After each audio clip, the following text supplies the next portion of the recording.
नमस्कार विद्यार्थी मित्रांनो, आजच्या या व्हिडिओच्या माध्यमातून आपण ज्या काही साप्ताहिक चालू घडामोडी आहेत म्हणजे 1 ते 7 जुलै या दरम्यानच्या सगळ्या अतिमहत्त्वाच्या चालू घडामोडी आपण या ठिकाणी अभ्यासणार आहोत. व्हिडिओ शेवटपर्यंत बघा, नक्कीच तुम्हाला याचा फायदा होईल. चॅनलवर जर नवीन असेल तर चॅनलला नक्की सबस्क्राईब करायचं आहे.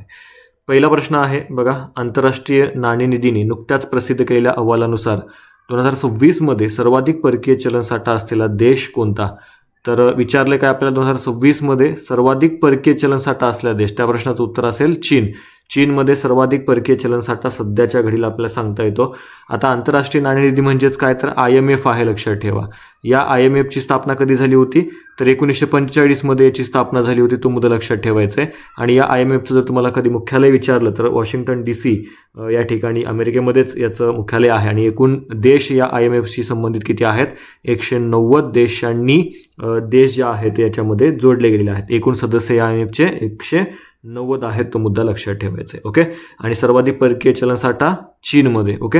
शालेय शिक्षणासाठी केंद्र सरकारने कोणत्या प्लॅटफॉर्मला एक राष्ट्र एक डिजिटल प्लॅटफॉर्म म्हणून नियुक्त केलेला आहे, तर दीक्षा लक्षात ठेवायचं आहे. ओके.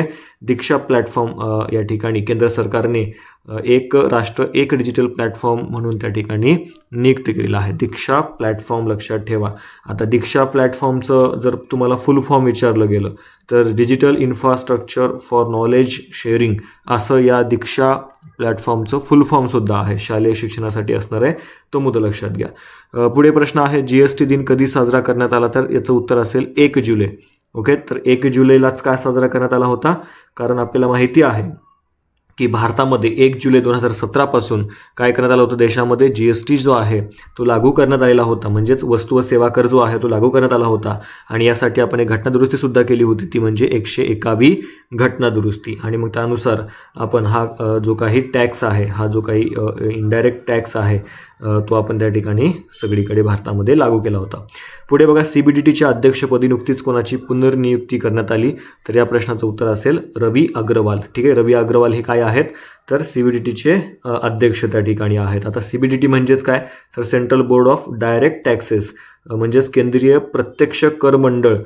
ही एक केंद्रीय वित्त मंत्रालयाच्या महसूल विभागांतर्गत काम करणारी सर्वोच्च संस्था आहे, जी आयकर आणि इतर प्रत्यक्ष करांचं नियंत्रण करते. आणि मग त्यानुसार या CBDTच्या अध्यक्षपदी नियुक्ती कोणाची करण्यात आली आहे, पुनर्नियुक्ती रवी अग्रवाल. ठीक आहे. तर या बाबी महत्त्वाच्या असतील. मित्रांनो, आपण एक मागे व्हिडिओ बनवला होता, म्हणजे मागील 6 महिन्याच्या चालू घडामोडी ज्या आहेत त्या एकत्रित रूपात तुम्हाला याची PDF जी आहे ती मिळून जाईल. सगळे ऑनलाईनर स्वरूपामध्ये अशा स्वरूपामध्ये कव्हर केलेले आहेत. आणि खूप सारे म्हणजे जानेवारीपासून जूनमधल्या सगळ्या ज्या काही टॉप महत्त्वाच्या सगळ्याच घडामोडी आहेत त्या आपण याच्यामध्ये कव्हर केल्या आहे. ज्यांना कोणाला ही PDF हवी असेल त्यांनी या स्कॅनरवर तुम्ही त्या ठिकाणी फक्त आणि फक्त 49 रुपये तुम्हाला या ठिकाणी पाठवायचे आहेत, किंवा या फोनपे नंबरवर सुद्धा तुम्ही ते त्या ठिकाणी 49 रुपये जे आहेत ते तुम्ही सेंड करा.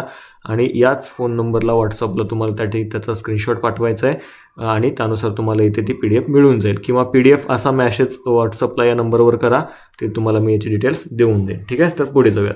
शाश्वत विकास अहवाल 2026 नुसार SDG निर्देशांक 2026 मध्ये भारताचा क्रमांक कितवा आहे? आता SDG म्हणजे तुम्हाला लक्षात ठेवायचं आहे शाश्वत विकास अहवाल आहे हा 2026चा. आणि याच्यामध्ये आपल्या भारताचं स्थान जर आपण बघितलं तर किती, 94वा आहे. ओके.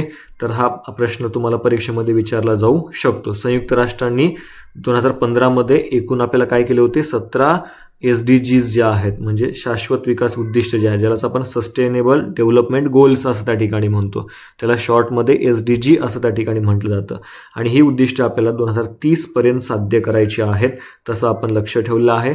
आणि याच्यामध्ये नेमकं येतं काय मग, या शाश्वत विकास म्हणजे किंवा या SDGs मध्ये नेमकं काय येतं, तर गरिबी निर्मूलन आहे, गुणवत्तापूर्ण शिक्षण आहे, हवामान कृती, या सगळ्या बाबींचा समावेश त्याच्यामध्ये होतो. तर या शाश्वत विकास अहवाल 2026 नुसार SDG निर्देशांक 2026 मध्ये आपल्या भारताचं स्थान 94वा आहे.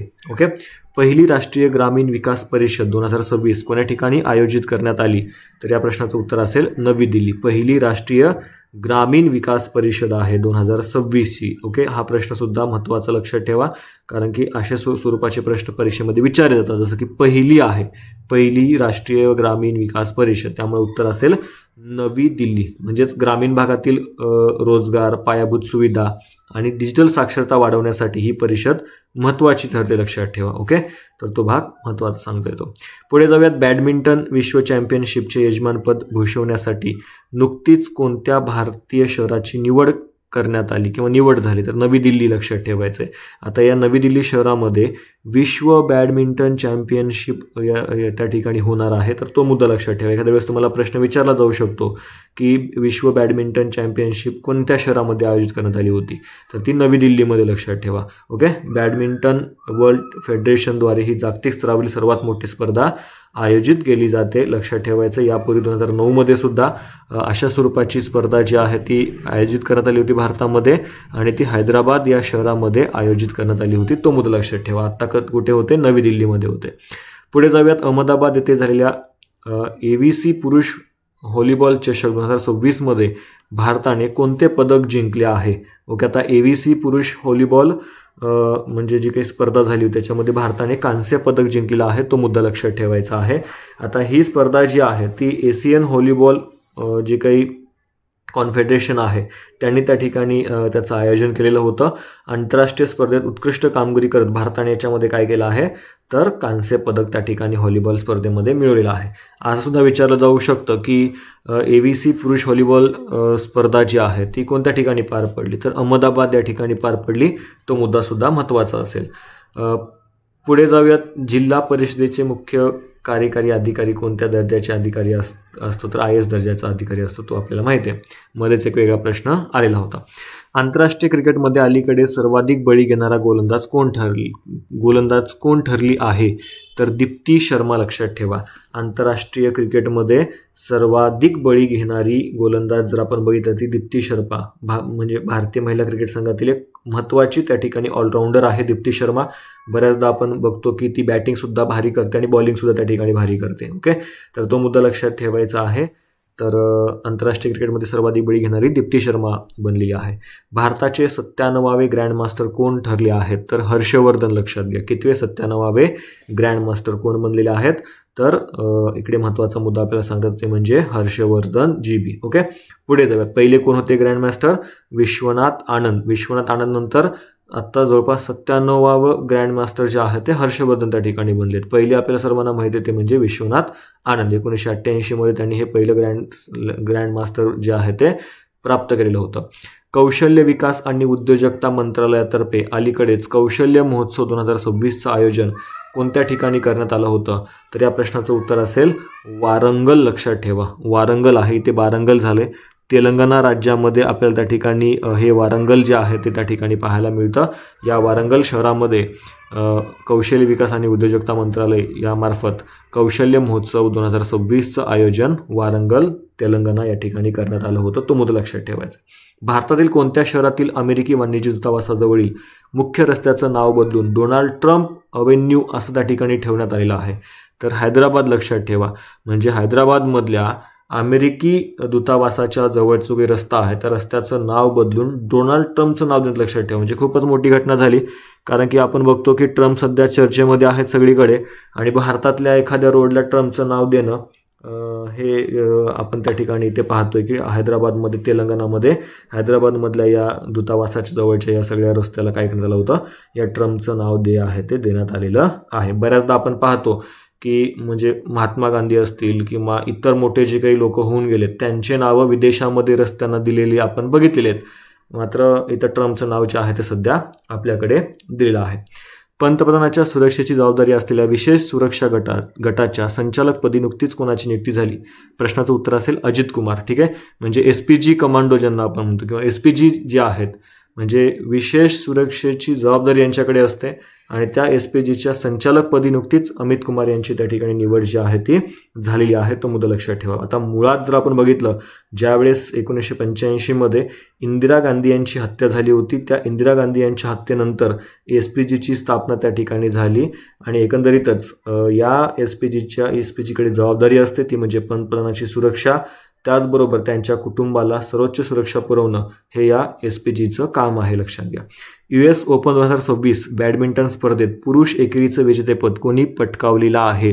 तर सू ली यांग हिने काय केलेलं आहे, US ओपन 2026 याने काय केलेलं आहे तर पुरुष बॅडमिंटनचं एकेरी विजेतेपद जे आहे, एकेरीचं विजेतेपद जे आहे ते सुली यांग याने त्या ठिकाणी पटकावलेला आहे. तो मुद्दा लक्षात ठेवायचा आहे.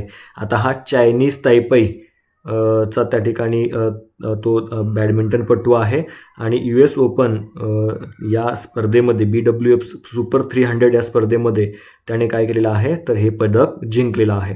पंतप्रधान मोदी यांना कोणत्या देशाचा सर्वोच्च नागरी पुरस्कार guardian of the blue horizon प्रदान करण्यात आलेला आहे, तर सेशल्स नावाचा जो काही देश आहे, म्हणजे हिंदी महासागरातील एक महत्त्वाचं बेट आहे आणि त्या बेटावर हा देश आहे, त्याला सेशल्स बेट म्हणून सुद्धा ओळखलं जातं.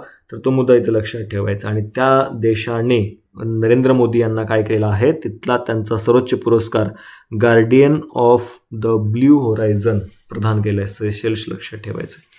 भारतातील कोणत्या विमानतळावर व्यावसायिक जेट विमानाने स्वदेशी गगन प्रणालीचा वापर करून पहिल्यांदाच उपग्रह आधारित यशस्वी लँडिंग केली आहे, तर महाराणा प्रताप विमानतळ, उदयपूर, राजस्थान या ठिकाणी जर आपण बघितलं तर एक जेट विमानाने स्वदेशी जी काही आपली गगन प्रणाली आहे या प्रणालीचा वापर करून पहिल्यांदाच उपग्रह आधारित हे लँडिंग जे आहे ते इथे केलेला आहे. तो मुद्दा महत्त्वाचा असणार आहे. ठीक आहे.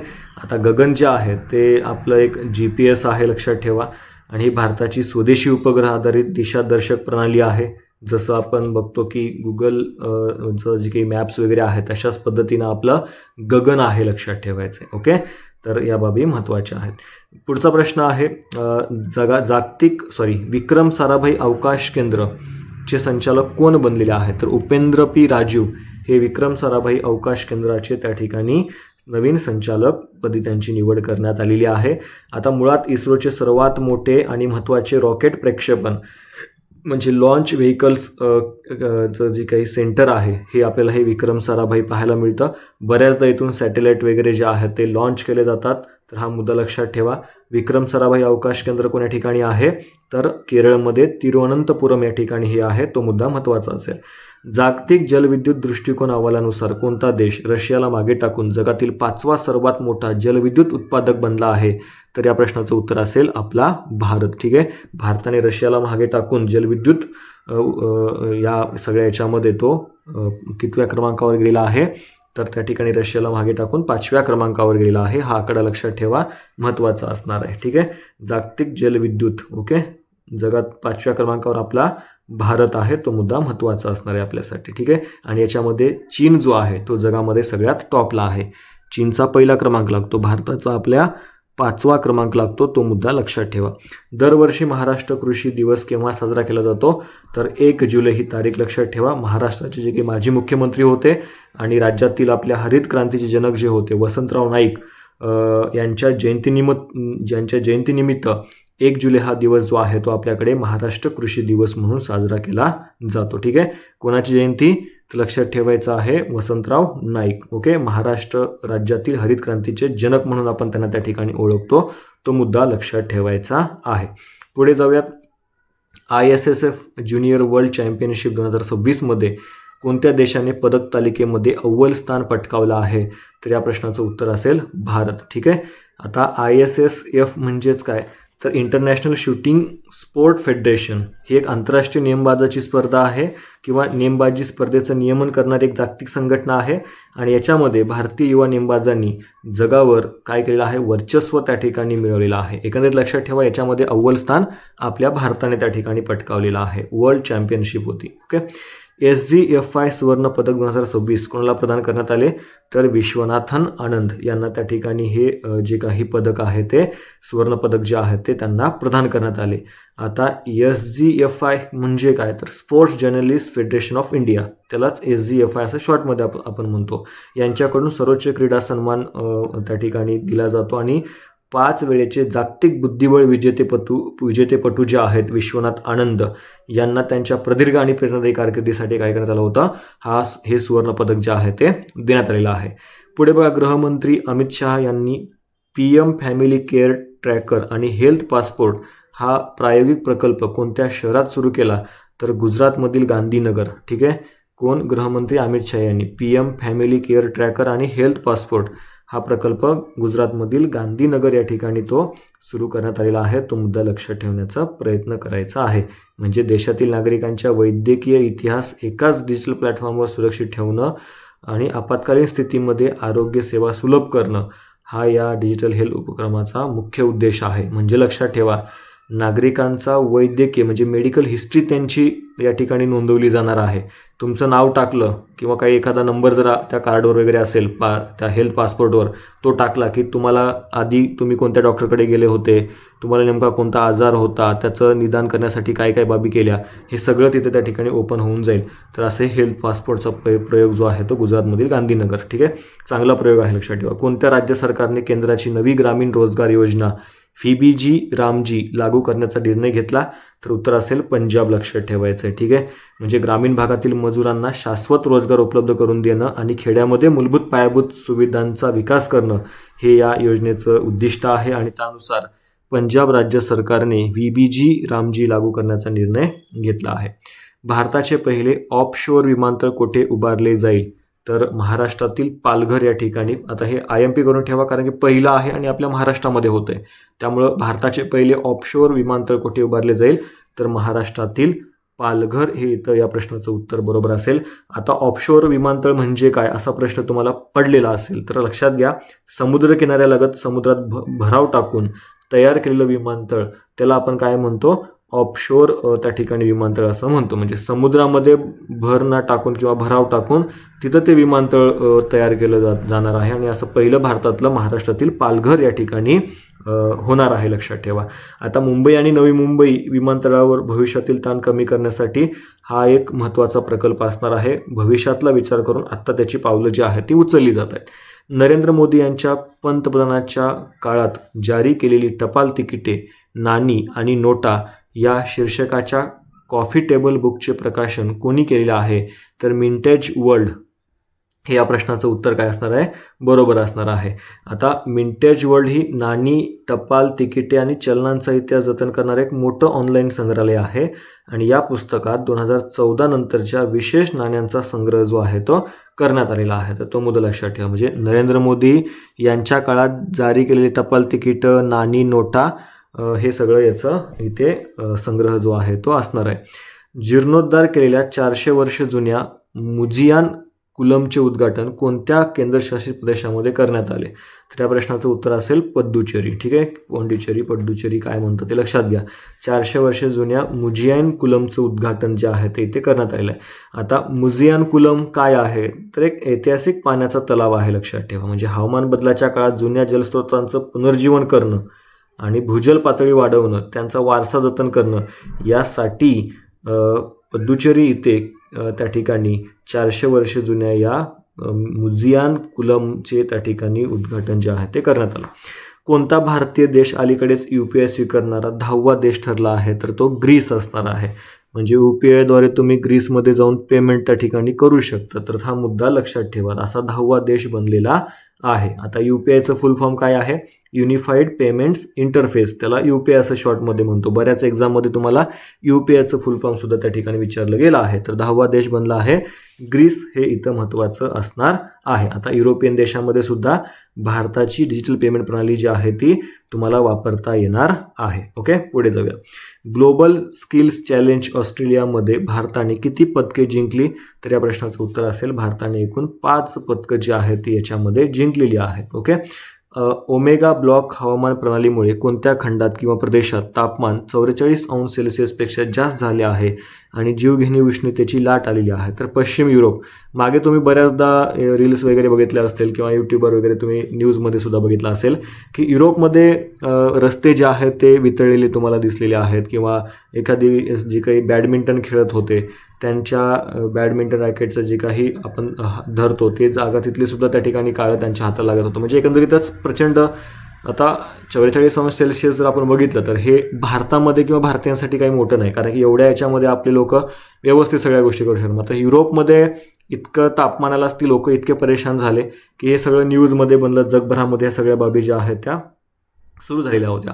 आता ओमेगा ब्लॉक ही वातावरणातील एक अशी स्थिती असते की जिथे उच्च दाबाचे पट्टे जे आहेत ते त्या ठिकाणी तयार होतात आणि त्यामुळे गरम हवा एकाच जागी काय होते, कोंडली जाते. आता याला ब्लॉक म्हणलेला आहे, म्हणजे गरम हवा जी आहे ती कोंडली जाते आणि त्यामुळे त्या भागामध्ये प्रचंड उकडा जाणवतो, प्रचंड उष्णता त्या ठिकाणी जाणवते आणि सलग काही दिवस जे आहे ते ही उष्णतेची लाट जी आहे त्या भागामध्ये राहते आणि हे असंच युरोपमध्ये झालेलं आहे. त्यामुळे तिथल्या लोकांना हे खूप मोठ्या प्रमाणामध्ये याचा त्रास जो आहे तो सहन करावा लागलेला होता.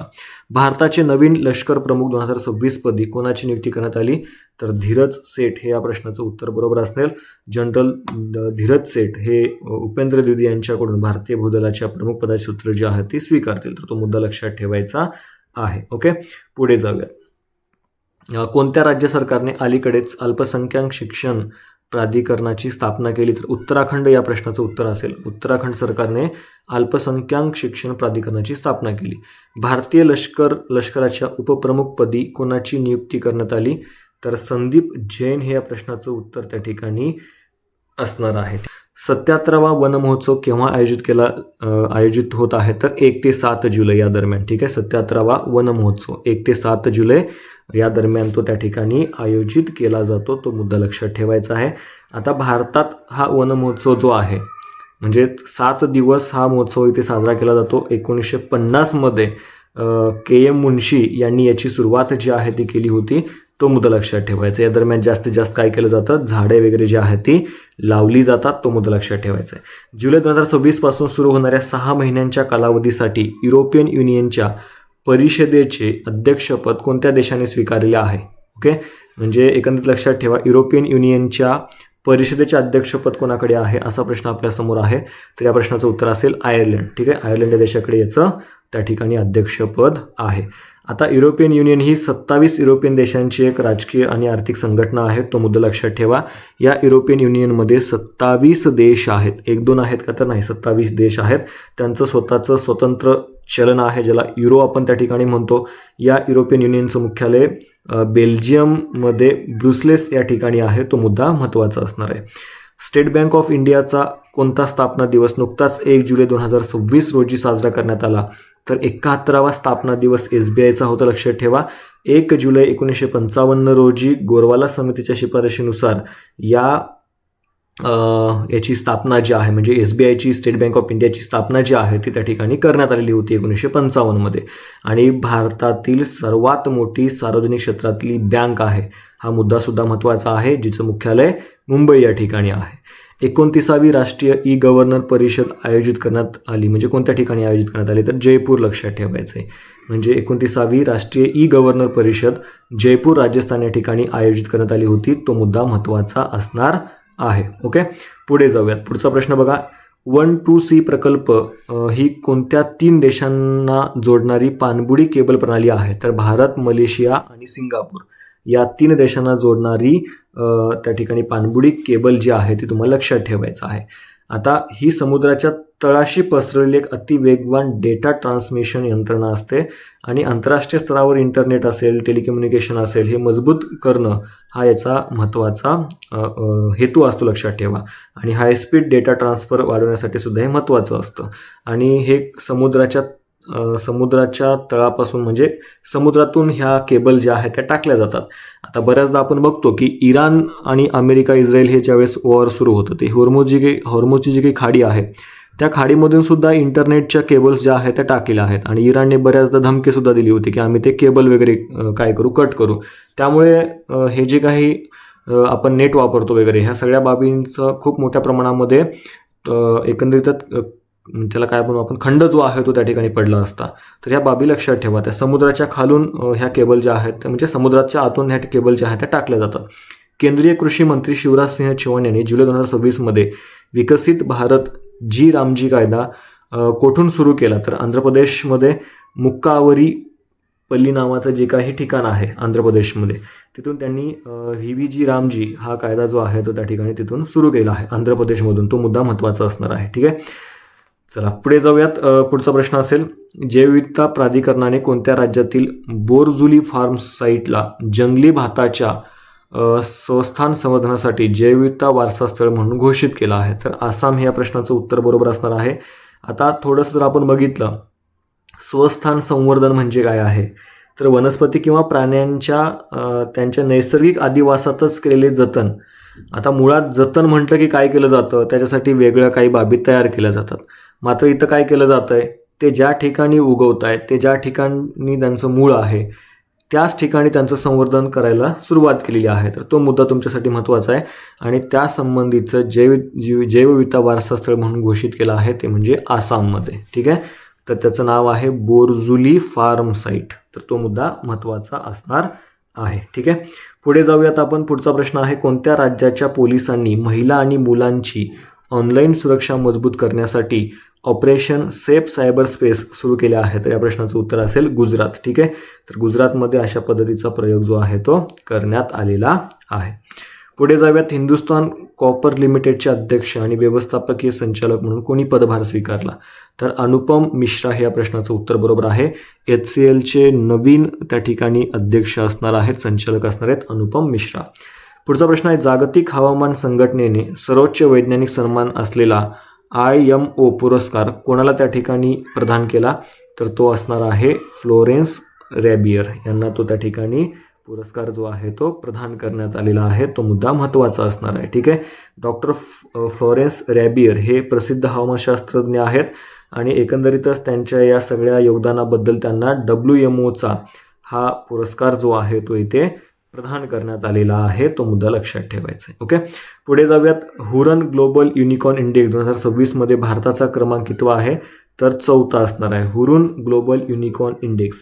आता लक्षात ठेवा, ज्या स्टार्टअप कंपन्यांचे मूल्यांकन म्हणजेच व्हॅल्युएशन $1 अब्ज जास्त असते त्यांना युनिकॉर्न असं त्या ठिकाणी आपण म्हणतो. ओके, आणि या निर्देशांकामध्ये अमेरिका आणि चीन हे देश आघाडीवर आहेत. भारतीय अर्थव्यवस्थांमध्ये सुद्धा मोठ्या प्रमाणामध्ये हे युनिकॉर्न जे आहेत ते खूप मोठ्या प्रमाणावर दिवसेंदिवस वाढत चालले यांची संख्या. त्यामुळे भारत आता याच्यामध्ये 4थ्या क्रमांकावर राहिला आहे, लक्षात ठेवा. ओके, हुरुन ग्लोबल युनिकॉर्न इंडेक्समध्ये भारत 4थ्या क्रमांकावर आहे. पहिल्या क्रमांकाच्या बाबतीत अमेरिका, त्यानंतर चीन, लक्षात ठेवा. बोरजुली पाणथळ जागा जैवविविधता वारसा स्थळ म्हणून घोषित करण्यात आली, ती कोणत्या राज्यात आहे? तर आसाममध्ये. ठीक आहे, तर तुम्हाला लक्षात ठेवा. GI टॅग मिळाल्यानंतर भौगोलिक संकेत नोंदणीच्या बाबतीत उत्तर प्रदेश कितव्या क्रमांकावर आहे? तर पहिल्या क्रमांकावर. आता लक्षात ठेवा, GI टॅग मिळालेलं जर आपण बघितलं म्हणजे किंवा भौगोलिक संकेत आपण त्याला त्या ठिकाणी म्हणतो, मग सर्वाधिक GI टॅग कोणत्या राज्याला त्या ठिकाणी मिळालेत, त्या राज्यातील वस्तूंना मिळालेत? तर उत्तर प्रदेश या प्रश्नाचं उत्तर काय असणार आहे? बरोबर असणार आहे, लक्षात ठेवा. हा महत्त्वाचा असणार आहे. ओके, आता ज्याला जिओग्राफिकल इंडिकेशन सुद्धा म्हटलं जातं किंवा भौगोलिक संकेत असं आपण म्हणतो. आता हे काय असतं? तर विशिष्ट भौगोलिक प्रदेशामध्ये तयार होणाऱ्या आणि वैशिष्ट्यपूर्ण गुणवत्ता असलेल्या उत्पादनांना हा टॅग दिला जातो. ओके, भारतातील पहिला GI टॅग 2004 मध्ये कशाला देण्यात आला होता? दार्जिलिंग चहाला देण्यात आला होता. तो मुद्दा लक्षात ठेवायचा आहे. आणि आत्ता जर आपण बघितलं सर्वाधिक यांची संख्या उत्तर प्रदेशमध्ये आहे. 3ऱ्या क्रमांकावर पश्चिम बंगाल हे राज्य आहे. 2ऱ्या क्रमांकावर कोण आहे तुम्हाला कमेंट बॉक्समध्ये सांगायचं आहे. ओके, आता विशेषतः आपण बघतो की हापूस आंबा असेल, महाराष्ट्रातले सुद्धा बरेचसे असे त्या ठिकाणी आहेत, सांगलीची हळद वगैरे असेल, तर ह्यांना त्या ठिकाणी GI टॅग आहे, लक्षात ठेवा. ओके, इंद्रायणी वगैरे राईस असेल. जगातील सर्वात जुने शास्त्रीयदृष्ट्या वय निश्चित केलेले वडाचे झाड कुठे आढळलेले आहे? तर मुंगेर बिहार या ठिकाणी जवळपास 700 वर्ष जुनं हे वडाचं झाड जे आहे ते आपल्याला बिहारमधील मुंगेर या ठिकाणी आढळून आलेला आहे. तो मुद्दा तुम्हाला इथे लक्षात ठेवायचं आहे. ठीक आहे, आणि वड हा बघितलं तर आपण भारताचा राष्ट्रीय वृक्ष आहे, लक्षात ठेवा. वनस्पती शास्त्रज्ञांनी आधुनिक तंत्रज्ञानाचा वापर करून बिहारमधील या झाडाचं अंदाजे वय मोजलं आणि त्यानुसार त्यांना आढळलं की जवळपास हे झाड जे आहे ते 700 वर्ष त्या ठिकाणी जुनं आहे. तो मुद्दा लक्षात ठेवायचा आहे. ठीक आहे, कोणत्या राज्याच्या मुख्यमंत्र्यांनी राज्यव्यापी नमो स्वच्छता अभियान आणि अमृतपान अभियान सुरू केले? तर या प्रश्नाचं उत्तर असेल गुजरात. ओके, नमो स्वच्छता अभियान गुजरातने सुरू केले. भारतीय रिझर्व्ह बँकेच्या म्हणजे RBIच्या नव्या कार्यकारी संचालकपदी कोणाची नियुक्ती करण्यात आली? तर रविशंकर. RBI रवी असं काहीतरी लक्षात ठेवण्याचा प्रयत्न करा. मध्यवर्ती बँक आहे आपली RBI आणि त्याचं जर आपण बघितलं तर कार्यकारी संचालकपदी रविशंकर यांची नियुक्ती करण्यात आलेली आहे. ठीक आहे, RBIची स्थापना 1 एप्रिल 1935 मध्ये हिल्टन यंग आयोगाच्या शिफारशीनुसार झाली होती आणि 1949 रोजी 1 जानेवारी 1949 रोजी या RBIचं काय झालं होतं? राष्ट्रीयकरण झालेलं होतं. जुलै 2026 मध्ये पेरूचे नवीन राष्ट्रपती म्हणून कोणाची नियुक्ती करण्यात आली? केइको फुजिमोरी यांची त्या ठिकाणी ही नियुक्ती जी आहे ती झालेली आहे, तो मुद्दा लक्षात ठेवायचा आहे. कोणत्या देशाने ICC महिला T20 विश्वचषक 2026चं विजेतेपद पटकावले आहे? ऑस्ट्रेलिया. या प्रश्नाचं उत्तर बरोबर आहे. ऑस्ट्रेलियाच्या महिला टीमने T20 विश्वचषक जे आहे ते जिंकलेलं आहे. पुढे बघा, अरबी समुद्रात अलीकडे सापडलेल्या खोल समुद्रातील माशाच्या नवीन प्रजातीचं नाव काय आहे? तर सायटोप्सिस इंडिक हे त्या ठिकाणी त्या नवीन माशाच्या प्रजातीचं नाव आहे, तो मुद्दा महत्त्वाचा असणार आहे. ठीक आहे, पुढे जाऊयात. गगनयान मोहिमेसाठी जर आपण बघितलं तर suborbital launch vehicle for एक्सपेरिमेंटची पहिली जमिनीवरील चाचणी कोणत्या संस्थेने घेतली? तर ती इस्रोने त्या ठिकाणी घेतलेली आहे, तो मुद्दा महत्त्वाचा आहे. E-गव्हर्नन्स 2026साठीच्या राष्ट्रीय पुरस्कारामध्ये ऑल इनोव्हेशन श्रेणीत कोणत्या संस्थेला सुवर्ण पुरस्कार मिळाला? तर ICMR या संस्थेला हा सुवर्ण पुरस्कार जो आहे तो मिळालेला आहे. पशुजन्य युद्ध अभ्यास PYA मॉक ड्रिल कुठे आयोजित करण्यात आली? तर मध्य प्रदेश. ठीक आहे, पशुजन्य युद्ध अभ्यास मध्य प्रदेशमध्ये. ग्लोबल पासपोर्ट इंडेक्स 2026मध्ये भारताचा क्रमांक कितवा आहे? 125वा. ठीक आहे, 125वा हा भारताचा ग्लोबल पासपोर्ट इंडेक्समध्ये क्रम आहे. IMP करून ठेवा, प्रश्न असे विचारले गेलेले आहेत. पुढे जाऊयात. कोणत्या देशाचा प्रसिद्ध फुटबॉलपटू नेमार किंवा त्याला नेमियार असं सुद्धा त्या ठिकाणी म्हटलं जातं, हा फुटबॉलमधून निवृत्त झाला आहे? तर तो ब्राझीलचा आहे, लक्षात ठेवा. ठीक आहे, ब्राझीलचा हा फुटबॉलपटू आहे, प्रसिद्ध आहे नेमियार, आणि तो त्या ठिकाणी नुकताच त्याने आंतरराष्ट्रीय फुटबॉल स्पर्धेतून निवृत्ती त्या ठिकाणी घोषित केलेली आहे, तो मुद्दा लक्षात ठेवायचा आहे. ठीक आहे, आत्तापर्यंत जर आपण बघितलं तर ब्राझीलने 5 वेळा विश्वचषक जो आहे तो जिंकलेला आहे, तो मुद्दा महत्त्वाचा असणार आहे. ठीक आहे, सर्वात मोठा हा स्टार आहे ब्राझीलसाठी किंवा जगभरामध्ये त्याचे फॅनसुद्धा आहेत. भारतात सेमीकंडक्टर चिप्सचे व्यावसायिक उत्पादन अलीकडे कुठे सुरू झाले? तर गुजरात या प्रश्नाचं उत्तर असेल. गुजरातमध्ये जर आपण बघितलं, या सेमीकंडक्टरचं जे काही उत्पादन आहे ते त्या ठिकाणी सुरू करण्यात आलं होतं. इंडिया सेमीकंडक्टर मिशन आपण सुरू केलं होतं आणि त्या अंतर्गत भारताला जागतिक इलेक्ट्रॉनिक्स हब बनवणं हा त्याचा उद्देश आहे. आणि गुजरातमधल्या धोलेरा येथे जर आपण बघितलं, टाटा समूहचा पहिला मोठा सेमीकंडक्टरचा जो काही प्लांट आहे तो त्या ठिकाणी उभारण्यात आला आहे, तो मुद्दा लक्षात ठेवा. ओके, हैदराबाद येथील प्रतिष्ठित सरदार वल्लभभाई पटेल राष्ट्रीय पोलीस अकादमीच्या नवीन संचालकपदी कोणाची नियुक्ती करण्यात आली? तर सुजित पांडे यांची नियुक्ती करण्यात आली, तो मुद्दा लक्षात ठेवा. सरदार वल्लभभाई पटेल राष्ट्रीय पोलीस अकादमीची स्थापना 1948मध्ये झालेली आहे, तो मुद्दा लक्षात ठेवा. जे काही भारतीय पोलीस सेवा आहे म्हणजे IPS जे त्या ठिकाणी ज्यांची IPS म्हणून निवड होते अशांची ट्रेनिंग जी आहे ती या सरदार वल्लभभाई पटेल राष्ट्रीय पोलीस अकादमी हैदराबाद या ठिकाणी होते, तो मुद्दा लक्षात ठेवा. म्हणजे सुरुवातीला हे सगळे लवासनामे जातात, तिथून मग पुढे हे IPS जे आहे ते हैदराबादमध्ये येतात आणि तिथे त्यांची त्या ठिकाणी काय होते तर ट्रेनिंग जी आहे IPSची ट्रेनिंग जी आहे ती होते, तो मुद्दा लक्षात ठेवायचा आहे. ओके, शारीरिक प्रशिक्षण वगैरे तिथे त्यांना दिलं जातं. पुढे बघा, कोणत्या राज्य सरकारने 2026 ते 2036साठी खोल समुद्रातील मासेमारी मोहिमेला नुकतीच मंजुरी दिली? म्हणजे 2026 ते 2036 या 10 वर्षासाठी खोल समुद्रातील मासेमारी मोहिमेला त्यांनी मंजुरी दिली. तर या प्रश्नाचं उत्तर असेल ओडिसा. ओडिसा राज्याने ही त्या ठिकाणी काय केली आहे म्हणजे मंजुरी दिली, लक्षात ठेवा.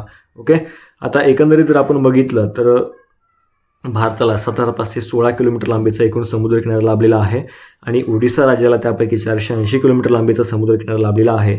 त्याच्या समुद्र किनाऱ्याला आपण उत्कल किनारा म्हणून ओळखतो. ओडिसाच्या समुद्र किनाऱ्याला उत्कल किनारा म्हणून आपण ओळखतो, तो मुद्दा लक्षात ठेवा. ठीक आहे, नुकत्याच जाहीर झालेल्या ग्लोबल पासपोर्ट इंडेक्स 2026च्या क्रमवारीमध्ये अव्वल स्थान कोणी पटकावलेलं आहे? तर स्वीडन हा देश, लक्षात ठेवा. आपला भारत देश काय आहे? 125व्या स्थानी आहे, मात्र स्वीडनने या क्रमवारीमध्ये काय केलं आहे? अव्वल स्थान पटकावलेलं आहे, तर तो मुद्दा लक्षात ठेवायचं आहे. आता अव्वल स्थानी असणाऱ्या देशाचे नागरिक जगातील सर्वाधिक देशामध्ये व्हिसा फ्री किंवा व्हिसा ऑन अरायव्हल या सुविधेद्वारे प्रवास करू शकतात. आता बऱ्याचदा जर आपण बघितलं तर एखाद्या देशामध्ये जायचं असेल तर आपल्याला व्हिसा लागतो आणि ते असल्याशिवाय आपल्याला त्या देशामध्ये एंट्री करता येत नाही.